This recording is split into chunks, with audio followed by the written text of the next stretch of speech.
Jusqu'ici, on a étudié le récit biblique et vu ensemble comment la Bible constituait une seule et même histoire. Mais la Bible se compose à 30% de poésie antique. Je ne sais pas pour vous, mais moi, je ne lis pas beaucoup d'histoires dans lesquelles une page sur 3 est un poème. La poésie est omniprésente dans la Bible. Certains livres bibliques sont exclusivement poétiques. La plupart des prophètes hébreux étaient des poètes chevronnés, et les propos de Dieu dans la Bible sont en grande partie transcrits sous forme de poèmes. On voit souvent les récits bibliques intégrer une intermède poétique, où le personnage entame un cantique. On a l'exemple de Moïse, qui dans le livre d'Exode conduit les Israélites dans leur traversée de la mer Rouge. Et ce récit est suivi d'un très beau poème décrivant la même scène. Pourquoi un récit est un poème ? Une seule version ne suffirait-elle pas ? Eh bien, la poésie et le récit ont des buts différents. Prenons un cas concret au lieu de théoriser sur ces différences. D'accord. Donc, une partie de l'histoire décrit ceci. Les eaux se fendirent et les enfants d'Israël entrèrent au milieu de la mer à sec. Et les eaux leur formèrent une muraille à leur droite et à leur gauche. Cette description est assez claire. En effet. Autour du poème de décrire le même événement. Ô Éternel, au souffle de tes narines, les eaux se sont amoncelées. Les courants se sont arrêtés comme une digue. Les flots ont gelé au cœur de la mer. Waouh!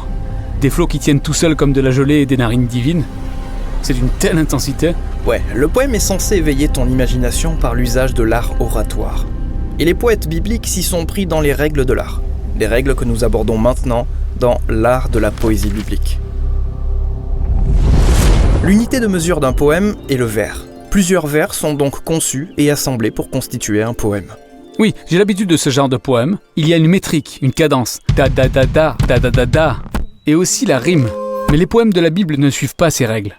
Non, et ils utilisent ce qu'on appelle les vers libres. Ils ne suivent pas de métrique comme la plupart des poèmes classiques et ne se servent pas non plus de rimes. Donc les poèmes bibliques ne suivent pas d'ordre. Si, mais leur ordre se manifeste différemment. La plupart des poèmes bibliques se divisent en couplets. Ce sont 2 vers, très courts, joliment formulés, et placés l'un à côté de l'autre. Le premier vers véhicule un message de base, que le deuxième développe d'une certaine manière.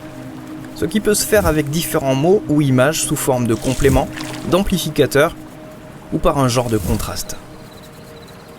Si on se réfère au début du psaume 51 pour aborder un cas concret. Dans le premier couplet, le poète implore Dieu d'user de grâce et de bonté. Mais comment s'y prend-il ? Dans le deuxième vers, il demande pardon pour ses fautes. Donc ce vers est un complément de l'idée initiale. Tout à fait. Le couplet suivant commence par utiliser le lavage comme métaphore, et le second vers donne une image plus explicite, celle d'un prêtre qui purifie les objets du temple pour les mettre dans la présence de Dieu. Donc ici, il est question d'amplifier l'idée ? Exactement. Ensuite, le troisième couplet s'ouvre sur le poète qui réalise que son être intérieur est souillé par le péché. S'ensuit une description du péché manifesté à l'extérieur. Cette fois, c'est comme s'il était rendu public, à la vue de tous et du poète lui-même. Ce couplet développe donc une idée en la contrastant ? Absolument. Du coup, ça rend les couplets un peu répétitifs par nature. Mais en poésie, la répétition t'oblige à t'attarder sur le sens des mots et le sentiment qu'ils t'évoquent, pendant que tu abordes chaque idée sous différents angles.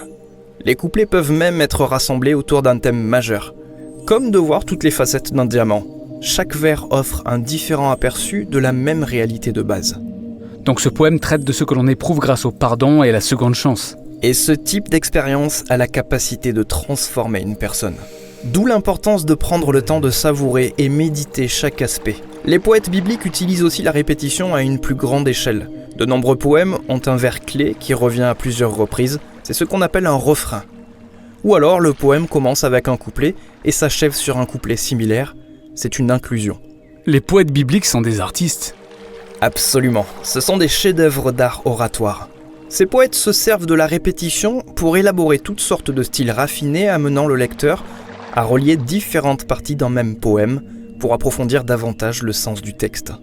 Intéressant, je me sens maintenant plus à l'aise avec la poésie hébraïque antique. Mais rappelle-toi, la poésie n'est pas un art qu'on se contente de maîtriser pour passer à autre chose. Les poèmes bibliques sont des sources intarissables. Ils regorgent de révélations pour quiconque est prêt à prendre le temps de méditer calmement dessus. Et ils bousculent ma pensée pour découvrir de nouvelles idées. Tu as tout compris.